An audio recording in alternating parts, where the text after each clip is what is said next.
Hey everyone, Nieko here from Nico's Nives and More. And today I'm going to be doing a review on the Lamy Safari.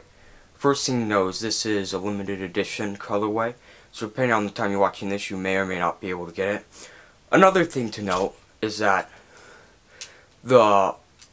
this also looks very similar to it. This is a Lamy All-Star. The difference between the All-Star and the Safari is the All-Star is made out of aluminum and the Safari is made out of plastic. Now let's do a couple size comparisons.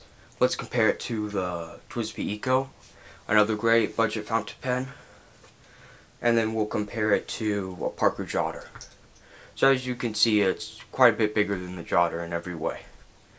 Alright, so now that we got the size comparisons out of the way, another thing to note is it uses proprietary cartridges and converters. Some people really dislike that, some people don't mind. I'm kind of in between. And just as a reference, that's a normal size small international cartridge.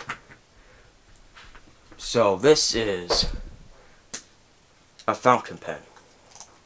That's right, what people used to write with in the olden days. And also, this is Robia dot pad that I'm writing with, and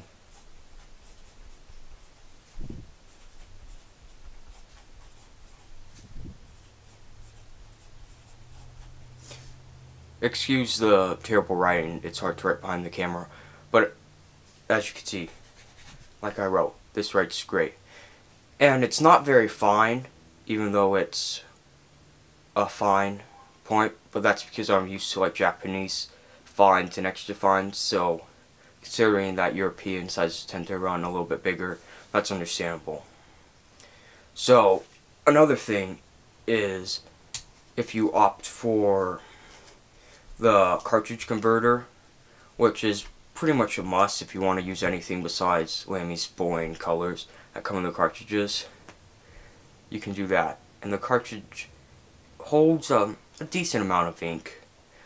Nothing like piston filler, like TWSBI Eco, but it's still a pretty decent amount. As you can see, I'm almost out with probably like 2 weeks of on and off writing. But then again, I write with this pen quite a bit. Another great thing about this pen is just the design of it.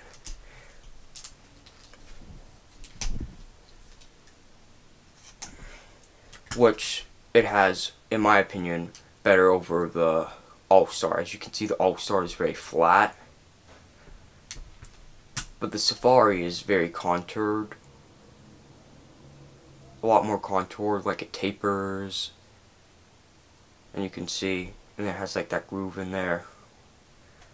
Whereas I feel this is just quite a bit more flat. As you can see, there's no tapering or anything. One thing that everyone says when they see this pen that I've showed it to is, why is that clip so big? I mean, it's kind of silly. It's a great design. It's like the Spyderco spring clip, and it works great. It's nice tension. But I mean, seriously. That's like a good sized pen clip. That's ridiculous. But I mean, it's not that big of a deal. Another thing to note is this has an X up here, like a plus or whatever. And if it's a rollerball ballpoint, I'm pretty sure it just has a line.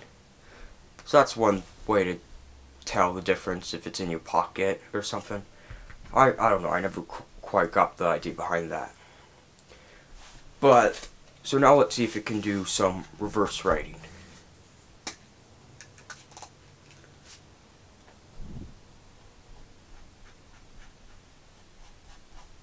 Kind of, as you can see, it's skipping and stuff. It's not great at that because both the Lamy Safari and All-Star have this grip where it kind of forces your hand to hold it in a specific way where your fingers have to go there. Because if you hold it a different way, it doesn't feel very good.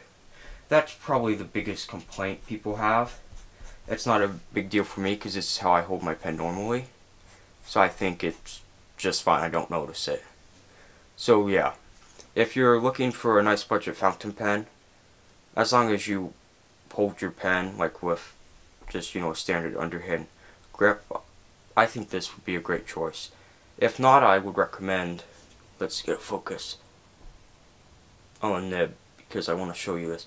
If not, I recommend checking something out. Another cool thing about it, though, is that the nibs are interchangeable, so you can just pull them off, and then you can just replace them, and they have a bunch of different choices. It's also a very different looking nib.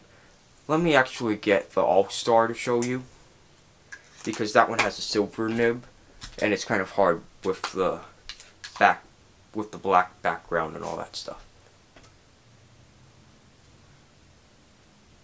So let's see.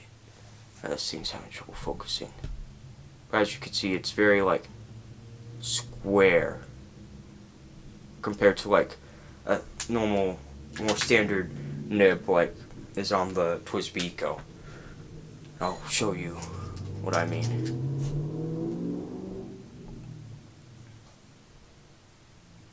See? So, a lot more rounded off. So yeah, that's probably the biggest thing I'd say about this pen. It writes fine for a $30 pen. It's got a great design, and if you don't mind the grip, I recommend it.